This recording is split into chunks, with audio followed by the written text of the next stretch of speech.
Olá pessoal, bem-vindos e bem-vindas a mais uma videoaula e agora a gente vai falar sobre palíndromos, mas nós vamos falar sobre palíndromos lá no Visualg. Vamos fazer umas brincadeiras lá, fazer alguns testes lá no Visualg.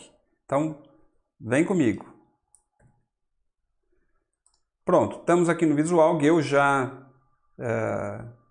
tomei a liberdade de adiantar o código para ficar fácil para a gente acompanhar.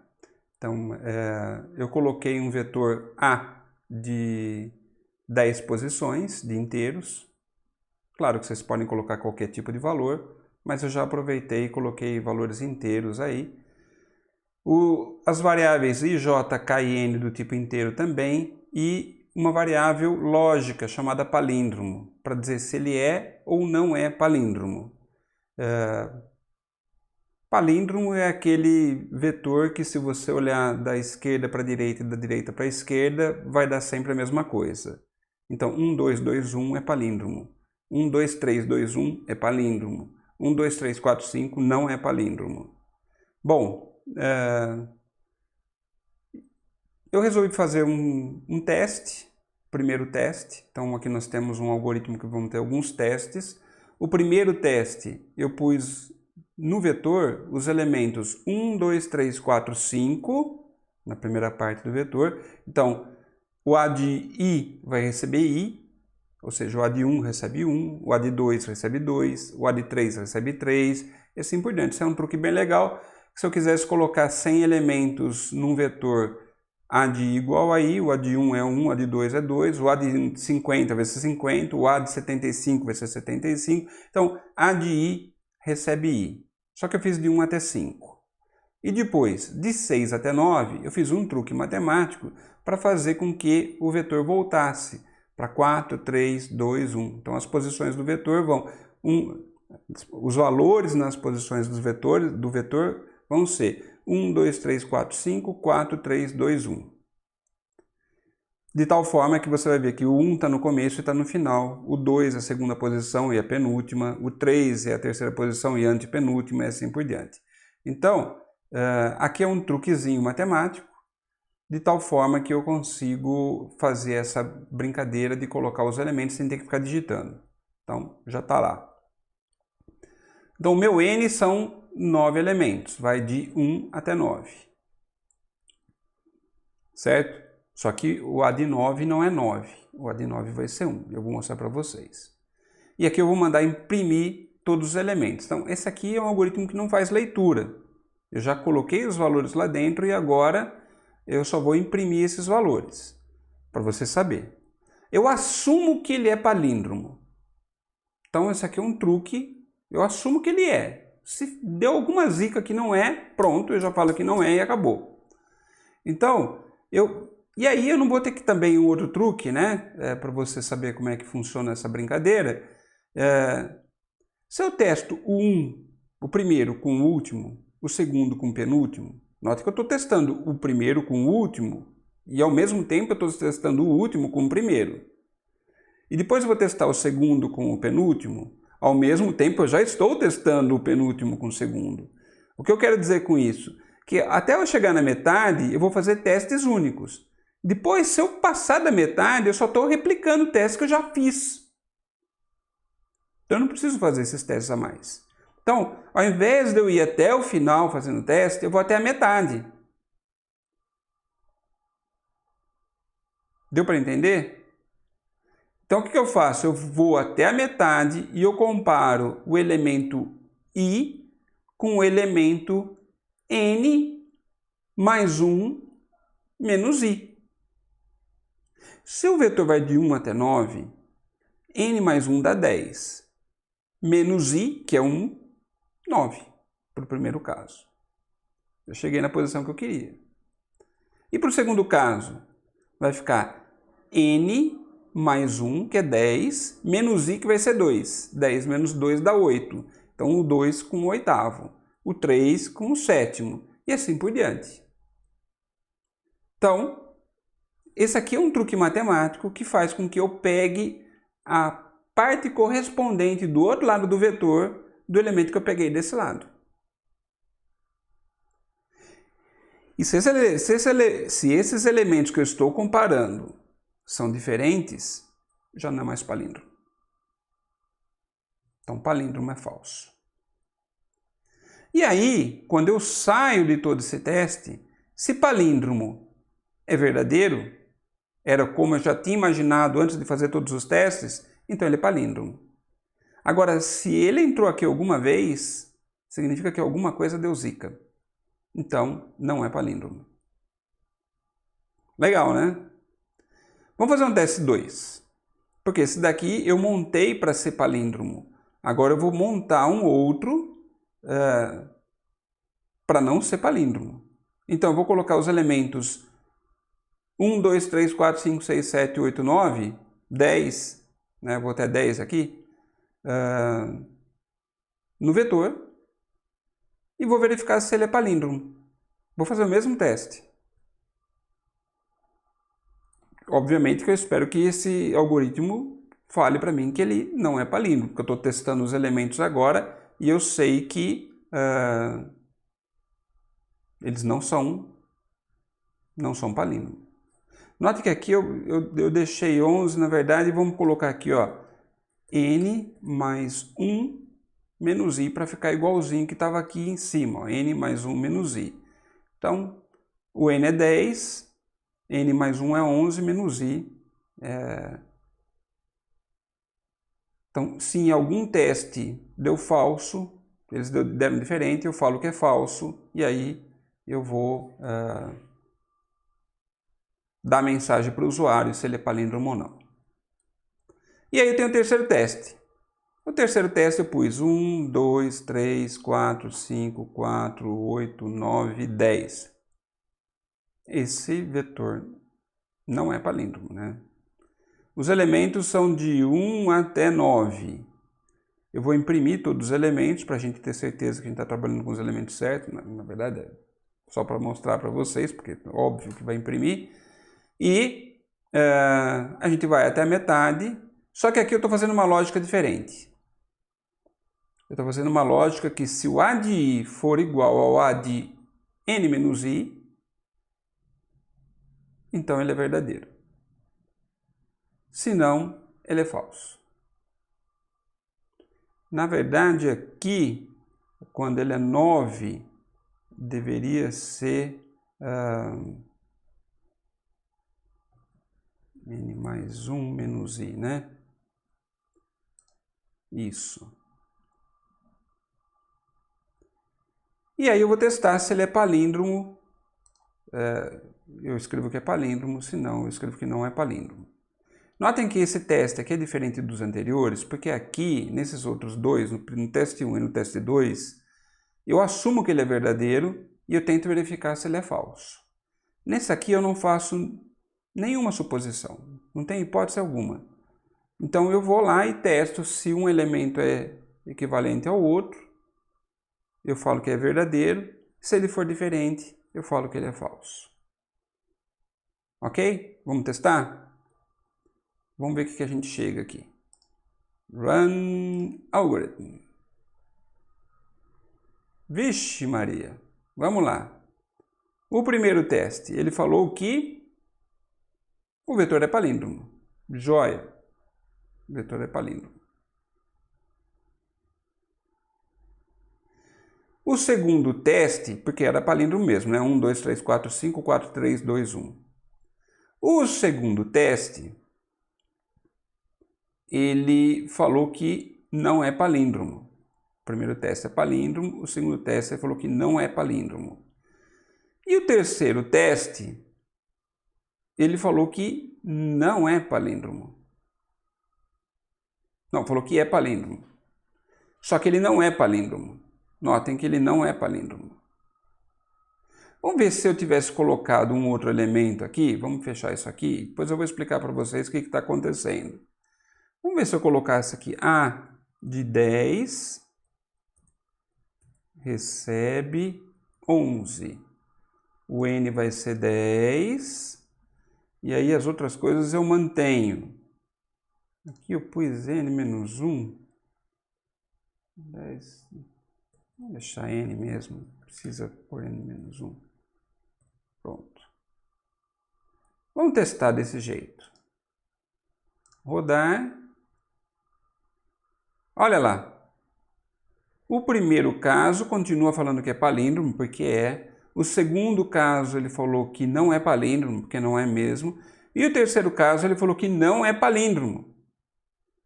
Mas o teste anterior tinha falado que era palíndromo.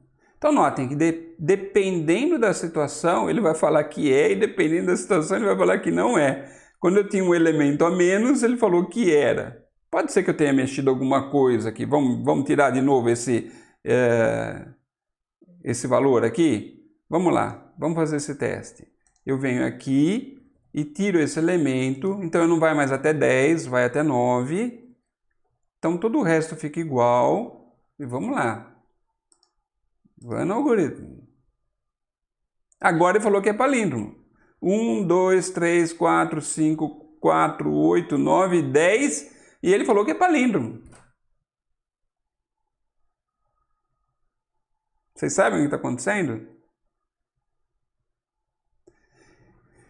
Então, ó, dependendo da situação, vamos rodar mais uma vez aqui. Ó. Vamos supor que você tivesse feito o seu algoritmo e tivesse colocado os elementos desse jeito aqui, o n igual a 10, e você fez 3 testes. Você falou, pô, aqui funcionou, eu fiz uma lógica diferente aqui, vamos testar. Fiz bobagem aqui, vamos de novo, eu não quero ir passo a passo. Olha lá. O vetor não é palíndromo. Para esse tipo de teste aqui, ele deu que não era palíndromo.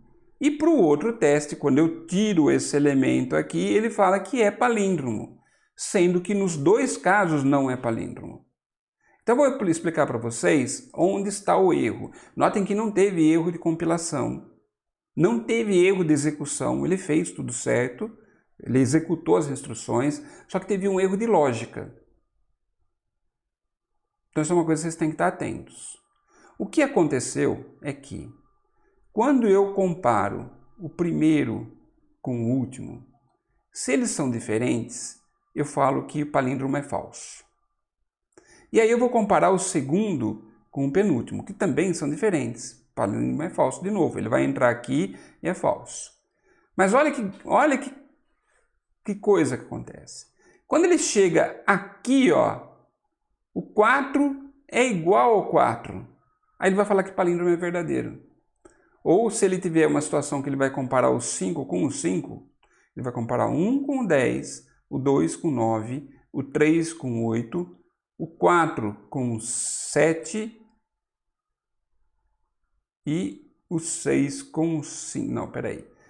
O 1 com o 10, o 2 com o 9, o 3 com o 8, o 4 com o 7 e o 6 com o 5. Deu que não é palíndromo. Sim, porque ele tinha os 10 elementos.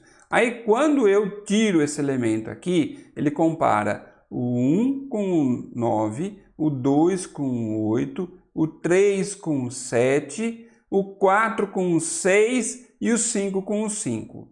Mesmo que você vá até n-1, que ele não compare o 5 com o 5, porque 5 com o 5 vai ser igual.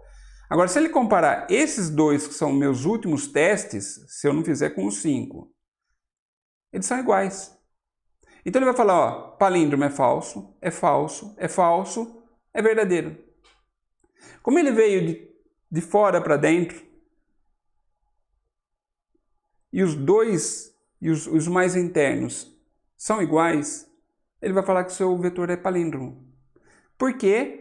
Porque ele não fixou nada, ele está simplesmente falando, é verdadeiro, é falso, é igual, é diferente, é igual, é diferente, é igual, é diferente, e você está assumindo que pelo fato de ser igual, diferente, que ele fez o palíndromo. E ele não fez o palíndromo. Ele só foi te falando igual, diferente, igual, diferente.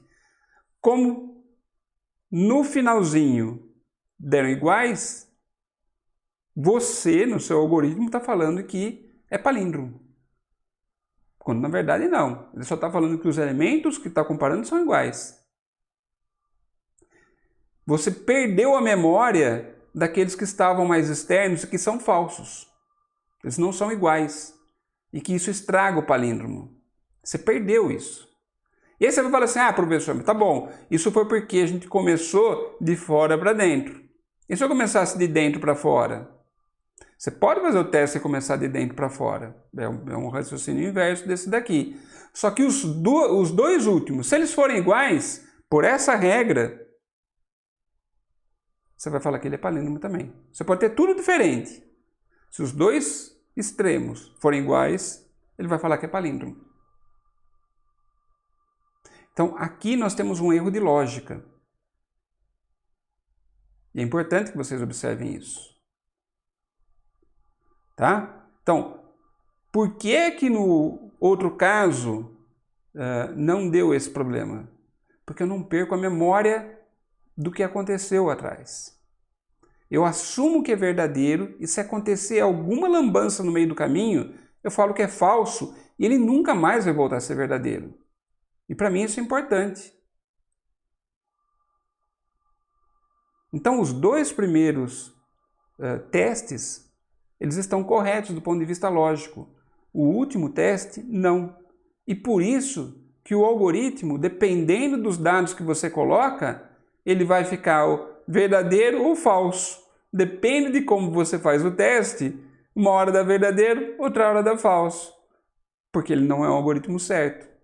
Ele não está estável. E aí muitas vezes você pode fazer com um único teste, essa lógica, você fez para um teste, e viu que ele falou que não, que ele não era verdadeiro, não era palíndromo, e você já achou que estava tudo em ordem. Você poderia fazer um teste para palíndromo, um teste para não palíndromo, 2 testes, mudou os tamanhos dos vetores e tal, e aí você falou, está em ordem essa lógica, esse algoritmo, quando na verdade não está correto. Então muitas vezes a gente tem que fazer mais que um teste para validar o nosso algoritmo. Então aqui o que eu fiz? Eu fiz 3 testes, 2 para uma mesma lógica e 1 para uma lógica diferente. Esse último, da lógica diferente, ele tem problema de lógica, ele tem erro de lógica. Ele não vai dar certo. Ele compila? Compila, está rodando aqui. Você viu que ele está funcionando. Mas ele tem erro de lógica. Ele não te dá a resposta certa. Deu para entender? Uma outra coisa que eu queria mostrar para vocês, eu não sei se eu já mostrei, que dá para a gente fazer o passo a passo. Se você quiser, você pode vir passo a passo e executar seu algoritmo, se eu não me engano é com F7. Deixa eu ver aqui se era o F7 mesmo.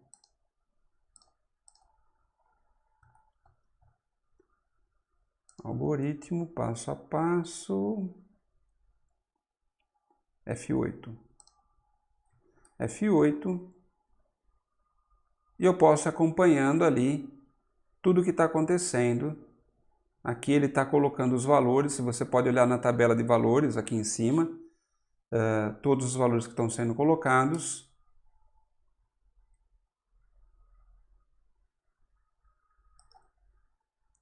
E agora,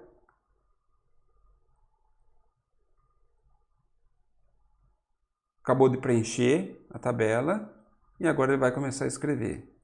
Então isso daqui é para quando você tem alguma dificuldade, quer ver o que está acontecendo no algoritmo passo a passo. Esse aqui é um caminho, tá? Eu vou parar aqui. Finalizei. Uma outra coisa que é interessante, olha, vocês podem falar assim, eu aprendi algoritmo, não aprendi a programar. É verdade? Vamos olhar aqui, ó. Aqui, esse Visualg, ele gera código para o Pascal. Portanto, se você arrumar um compilador Pascal, olha aqui, ó. Ele não gera perfeito, porque ele diz que ainda tem alguma coisa que está em desenvolvimento. Mas eu posso falar para você que ele está 95%, 97% correto aqui, tá? Se o Pascal não mudou, faz tempo que eu não programo em Pascal, se ele não mudou alguns comandos lá, está muito próximo, porque os comandos, por exemplo, escreva L é WriteLine, e todos os comandos em Pascal terminam com ponto e vírgula. O final do programa é end ponto. Vamos olhar aqui, ó, end ponto. Então ele tem um begin begin e termina lá embaixo com end ponto.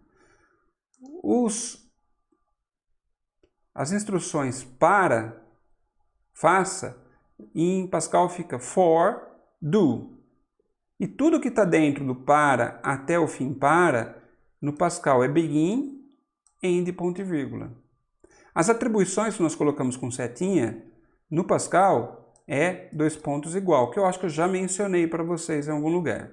Tá? Aqui vai de 1 até um valor. Olha, aqui vai de 1 até um valor. É muito próximo o Visualg do Pascal, por exemplo. Por isso que foi muito fácil para quem fez o Visualg transformar o que ele tem. Olha lá, o se então é if, then. Então é muito legal que você consegue ver o código em Pascal a partir das instruções Visualg. Legal, né? Então, se você souber fazer um bom algoritmo, você consegue transformar em Pascal. Pessoal, era isso que eu queria mostrar para vocês. Espero que vocês tenham conseguido compreender a mensagem aqui. E nos vemos numa próxima videoaula. Até mais!